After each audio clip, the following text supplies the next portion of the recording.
साबुदाणा पचत नाही, तळलेलं चावत नाही, मग तुमच्यासाठी ही खास रेसिपी बिना साबुदाण्याची खिचडी. हो हो, बरोबरच ऐकले तुम्ही, बिना साबुदाण्याची खिचडी. चला तर मग बघूया साहित्य.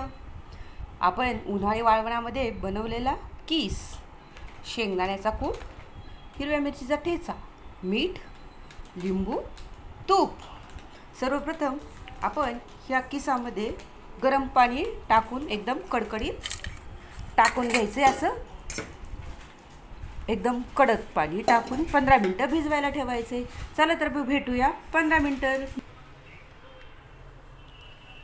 हे बघा, 15 मिनटानंतर आपला किस असा एकदम मोकळा झालेला आहे. बघा, बटाट्याचा किस एकदम मोकळा, अशा खापाई राहिल्या नाही आणि काही नाही, आणि एकदम मऊ भिजला आहे असा.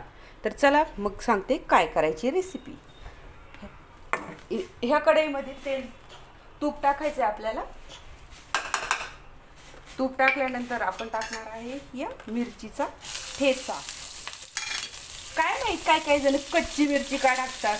मिरची आधी जाचायला कठीण, पण लोक कच्ची मिरच्या टाकतात आणि अजून त्रास करून घेतात. मिरची छान परतून द्यायची, म्हणजे ती जाचतही नाही आणि टेस्टही छान लागते. मग टाकायचे मीठ. त्यानंतर टाकायचा आहे दाण्याचा कूट.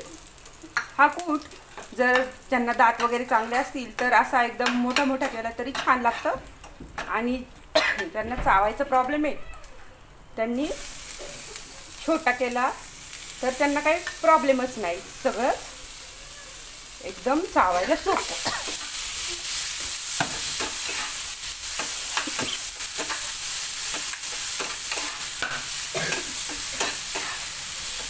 हे बघा, तूप टाकल्यामुळं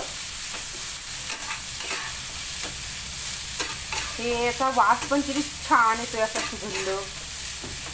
आणि शेंगदाणे आपण तुपात परतल्यामुळं त्यालाही खूप छान असा तांबूस रंग आलाय. आणि बघू शकता तुम्ही, त्यात जे पाणी होतं ना, मॉइश्चर, ते सगळं निघून गेले आणि खूप छान असा कोरडा पडपडीत हा कीस आपला खिचडीसारखा तयार झालेला आहे. तर आपण हा खिचडीला ऑप्शन म्हणून पण खिचडीची टेस्ट देणारा हा कीस करून खाऊ शकतो. तर तुम्ही ही रेसिपी ट्राय करा. व्हिडिओ आवडल्यास लाईक करा, शेअर करा, सबस्क्राईब करा आणि